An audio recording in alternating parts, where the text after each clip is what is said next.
नमस्कार सभी भैया बहनों को साईं एजुकेशन गुरु में आप सभी का स्वागत है। आज कक्षा 9 विषय हिंदी व्याकरण के अंतर्गत अलंकार को पढ़ाने जा रहे हैं। सभी भैया बहन ध्यान से सुनेंगे और पूरा वीडियो को देखेंगे। मैं अपने अलग अंदाज में आप सबों को इस पाठ का बहुत ही रोचक ढंग से बताने जा रहा हूँ। अलंकार क्या है, पहले इसको समझना है। अलंकार क्या है? देखिए, अलंकार दो शब्दों के मेल से बना है। अलम जोड़कार, अलम जोड़कार दो शब्दों के मेल से बना है। और इसको यदि तोड़ के बतावे तो अलम का अर्थ होता है भूषित करना या सजाना। भूषित करना या सजाना। कार का अर्थ यहाँ कृत से है, प्रत्यय से है, अर्थात कार का अर्थ हो गया करने वाला।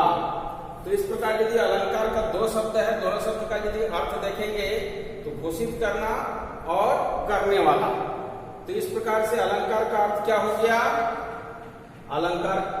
अलंकित करने वाला साधन ही अलंकार कहलाता है। अलंकृत करने वाले या वाला, अलंकित करने वाला साधन ही अलंकार कहलाता है। अब इसकी हम परिभाषा पर आते हैं। परिभाषा जो है इसको ध्यान से सुनेंगे। परिभाषा है काव्य की शोभा बढ़ाने वाले गुण धर्म को। काव्य की शोभा बढ़ाने वाले गुण धर्म को अलंकार कहते हैं। तो काव्य की शोभा बढ़ाने वाले गुण धर्म को अलंकार कहते हैं। जैसे काली घटा की घमंड घटा। तो काली घटा की घमंड घटा, यहाँ अगर देखें तो घटा शब्द दो बार आया है। एक पहली घटा, दूसरा है दूसरी घटा। तो घटा का सामान्य अर्थ होता है घटना एक, और दूसरा घटा माने बादल। अगर देखेंगे घटा शब्द का क्या क्या अर्थ होता है? घटा का हो गया बादल, और दूसरा होता है कम होना। अब ये देख रहे हैं, एक है बादल, दूसरा कम होना। तो पहला जो घटा है, काली घटा मतलब पहला बादल, और दूसरा जो घटा है वो हो गया कम। यहाँ पर शब्द अलंकार है। शब्द अलंकार में कौन सा है? यमक है। तो हम लोग सबसे पहले जान गए कि अलंकार शब्दों का निर्माण कैसे हुआ है। अलम जोड़कार से हुआ है। इसका अर्थ होता है अलंकित करना या सजाना। और उसके बाद है करने वाला, अर्थात अलंकित करने वाले या करने वाला साधन ही अलंकार कहलाता है। हम सामान्य रूप से कह सकते हैं अलंकार का अर्थ गहना या आभूषण से ही होता है। जिस प्रकार से आभूषण नारी की सौंदर्य है, उसी प्रकार से काव्य शास्त्र की सौंदर्य यदि देखेंगे तो अलंकार है।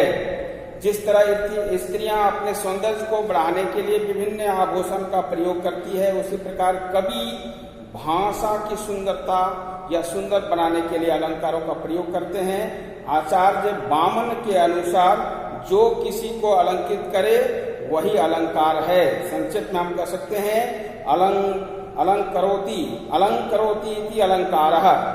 अलंकरोति इति अलंकारः। इस प्रकार से हम कह सकते हैं काव्य की शोभा बढ़ाने वाले गुण धर्म को अलंकार कहते हैं। तो काव्य शास्त्र की शोभा बढ़ाने वाले गुण धर्म को अलंकार कहते हैं। स्त्रियों का विभिन्न प्रकार के आभूषण या श्रृंगार से नहीं, काव्यों का श्रृंगार अलंकार है। अब अलंकार के भेद की ओर हम लोग जाते हैं। अलंकार काव्य में शब्द और अर्थ दोनों के अपना अपना विशेष महत्व रखते हैं। तो विशेष रूप से हम लोग यहाँ अलंकार, ऐसे तो 3 भेद बताए गया, लेकिन मुख्य रूप से 2 ही भेद हम लोग जानेंगे। अलंकार के भेद।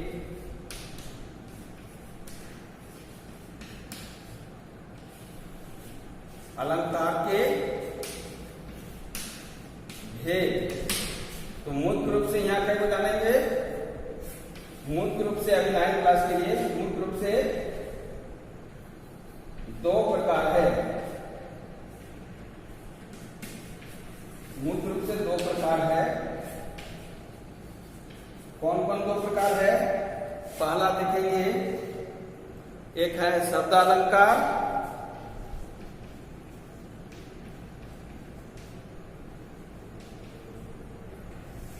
शब्दालंकार, दूसरा है अर्थालंकार। तो पहला हो गया शब्दालंकार और दूसरा है अर्थालंकार। तो यहाँ पर जानकारी के तौर पर हम लोग ये देखेंगे कि शब्दालंकार क्या होता है और अर्थालंकार क्या होता है, फिर इसके कौन कौन से भेद अभी 9 क्लास तक के लिए है।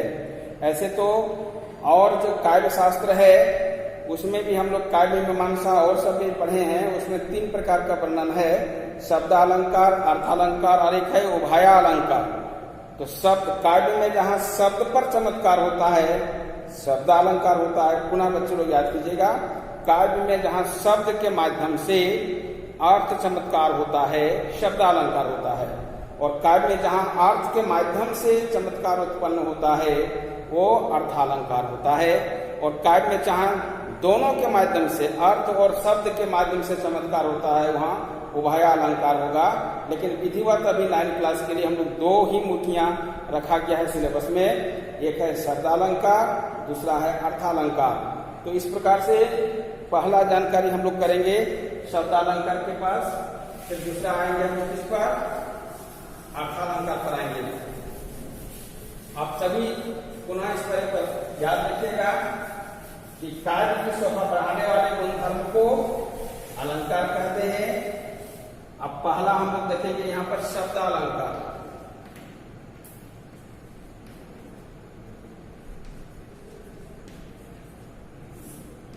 शब्दालंकार जो है वो किस प्रकार से शब्दालंकार है, शब्दालंकार की परिभाषा आप लोग जानकारी कर लीजिएगा। काव्य में जहाँ किसी शब्द विशेष के कारण चमत्कार उत्पन्न होता है, काव्य में जहाँ काव्य में शब्द और अर्थ दोनों का अपना अपना महत्व है, लेकिन काव्य में जहाँ किसी शब्द विशेष के कारण काव्य में जहाँ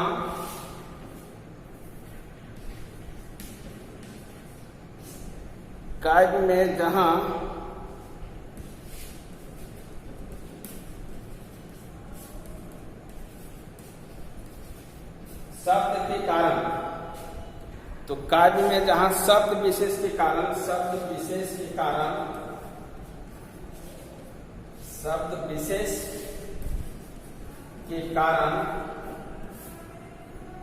विशेष के कारण क्या होता है, चमत्कार उत्पन्न होता है।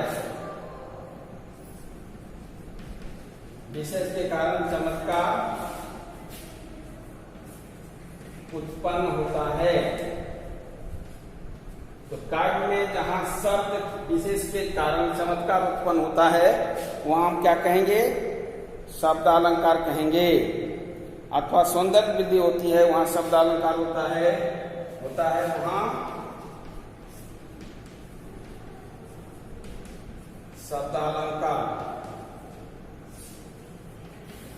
होता है। अब इसमें यानी कि शब्दालंकार के कितने भेद है। जैसे पानी गए ना उभरे मोती मानुष शून, तो यहां पर हम लोग एक उदाहरण देखेंगे। पानी गए ना उभरे मोती मानुष शून। पानी गए ना उभरे मोती मानुष चून।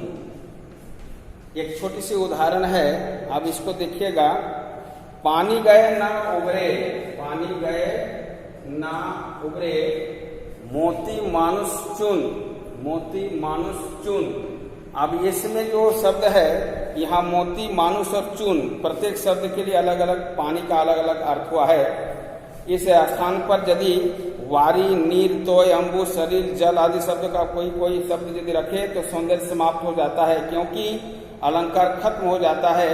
केवल पानी विशिष्ट तथा अलग अलग अर्थ रखता है, जिसकी अभिव्यक्ति अन्य शब्दों से हो पाती है। तो इस प्रकार से चारु चंद्र की चंचल किरणें खेल रही थी जलथल में, तो चारु चंद्र की चंचल किरणें खेल रही थी जलथल में। अब यहाँ पर हम लोग देखेंगे अलंकार के भेद। तो शब्दालंकार के जो भेद है वो कौन कौन सा है। शब्दालंकार के कई भेद है।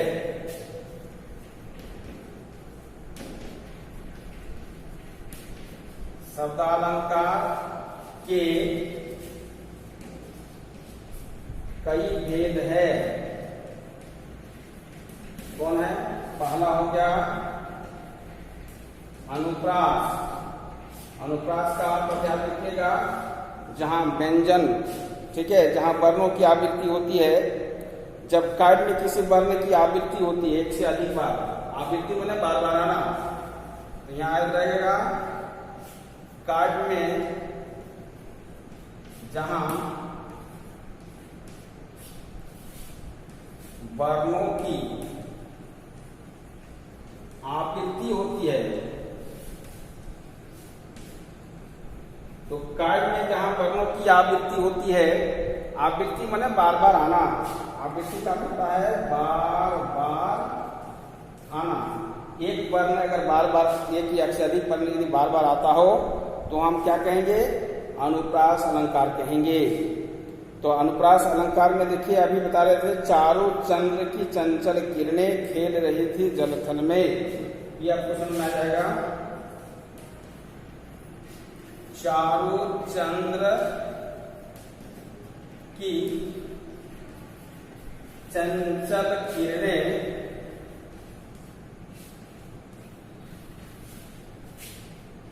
खेल रही थी जलथल में। यानी तो ध्यान से देखिए यहाँ किस वर्णों की आवृत्ति हुई है, अगर ध्यान से देखेंगे तो पता चलेगा कौन सा वर्ण की आवृत्ति हुई है। चारों में च के, चंद्र में च के, चंचल में च के। तो पहले में हम देखिए चारों चंद्र के चंचल किरणें में च वर्णों की आवृत्ति हुई है, खेल रही थी जलथल में। अगर दूसरा में देखेंगे तो यहाँ देखिए लौ का, इसमें लौ का है, तो अंतिम में लौ है, पहले है च, तो च वर्णों की आवृत्ति होने के कारण कौन सा अलंकार हुआ? अनुप्रास अलंकार हुआ। इस काव्य पंक्ति में च वर्णों की आवृत्ति एक से अधिक बार हुई है, यहाँ अनुप्रास अलंकार है। और देख सकते हैं तरनी तनुजा तट तमाल तरुवर बहुछाये। एक बार पुनः सुनिए, तरुणी तनुजा तट तमाल तरुवर बहुछाये, इसमें त वर्णों की आवृत्ति हुई है, इसलिए यहाँ पर अनुप्रास अलंकार है। कल कानन कुंडल मोर पखा उर्पे बनमाल विराजती है। कल कानन कुंडल मोर पखा उर्पे बनमाल विराजती है, यहाँ क एवं ब वर्णों की आवृत्ति के कारण अनुप्रास हुआ है। और आगे देखिए, कालिंदी कुल कदम की डारण, तो कालिंदी कुल कदम के डारण में क वर्णों की आवृत्ति हुई है। बंद हूं गुरुपद पद्म परागा सरस सुभाष सरस अनुरागा, इसमें भी कितने बार आपका वर्णों की आवृत्ति हुई है। मुदित महीपति मंदिर आए सेवक सचिव सुमंत बुलाए, बंद हूं गुरुपद पद्म परागा सूरज सुभाष सरस अनुरागा, प और स वर्णों की आवृत्ति हुई है, इसलिए यहाँ पर कौन सा अलंकार होगा? आप लोग याद रखिएगा, अनुप्रास। दूसरा है यमक। दूसरा है शब्दालंकार का भेद क्या है? यमक है। यमक का शाब्दिक अर्थ है, देखिएगा तो शाब्दिक अर्थ क्या होता है? शाब्दिक अर्थ है यहाँ जुड़वा। तो काव्य में जहां एक शब्द दो बार आया हो लेकिन अलग अलग अर्थ में आया हो, उसको हम लोग यमक अलंकार कहेंगे। जब काव्य में एक ही शब्द दो बार आता हो और दोनों का अर्थ अलग अलग होता हो, तो उसको हम लोग यमक अलंकार कहेंगे। आप सबको याद रखिएगा। यमक का दूसरा को पहले उदाहरण बताए थे, काली घटा की कमल, काली घटा की घमंड घटा। घटा शब्द दो बार आया है।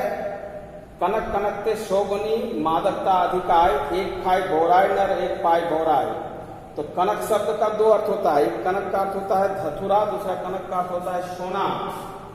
तो यहाँ पर हम लोग इसे भी कर सकते हैं, कनक कनकते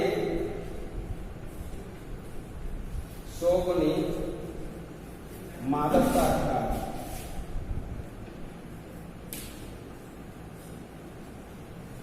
मादकता अधिकाय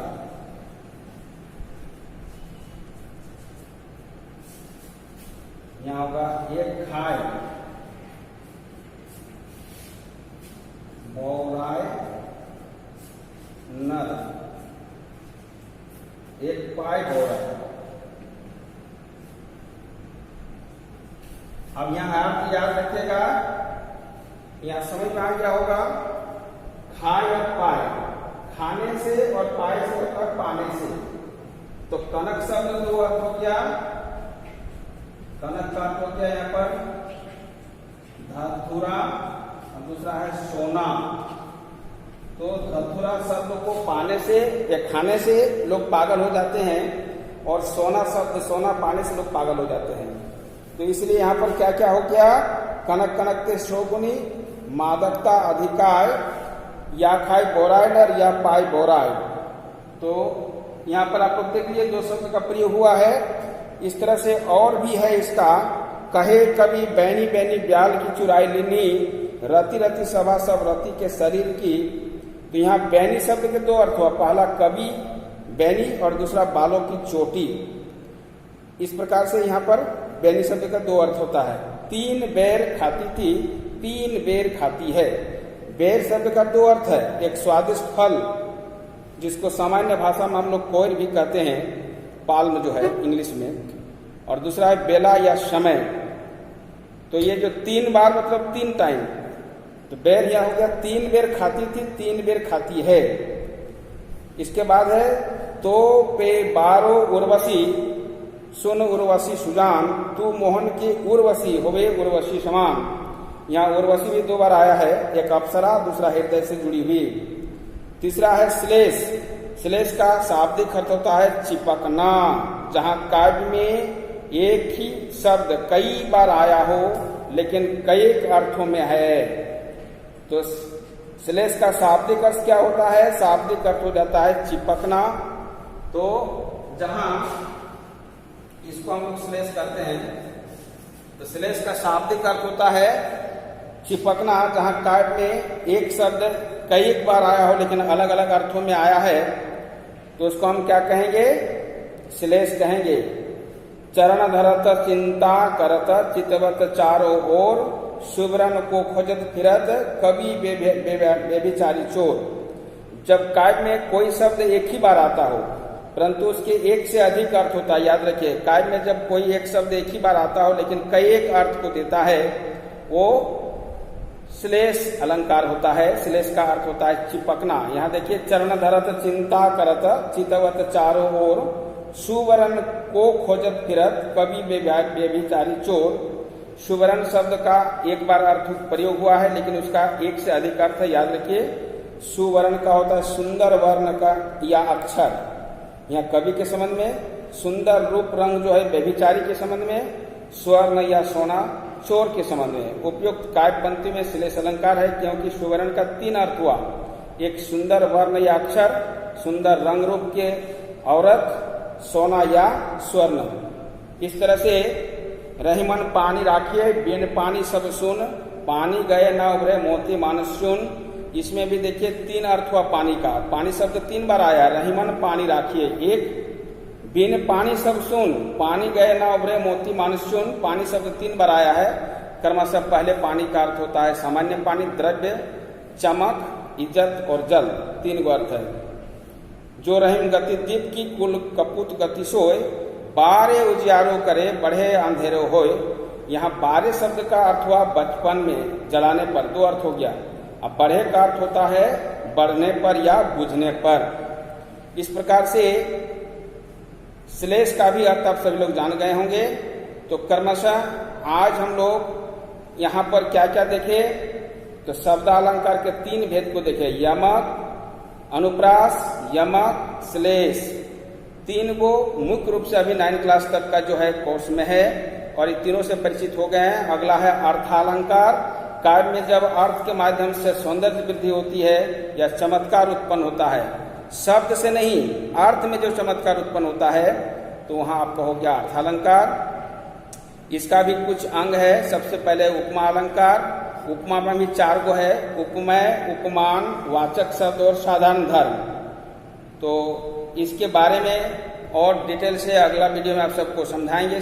तब तक आप लोग धैर्य रखिएगा और आप सभी से निवेदन है कि आप इसको जरूर सब्सक्राइब कीजिए और एक दूसरे को शेयर कीजिए ताकि आपका मनोबल हमको मिलता रहे। धन्यवाद।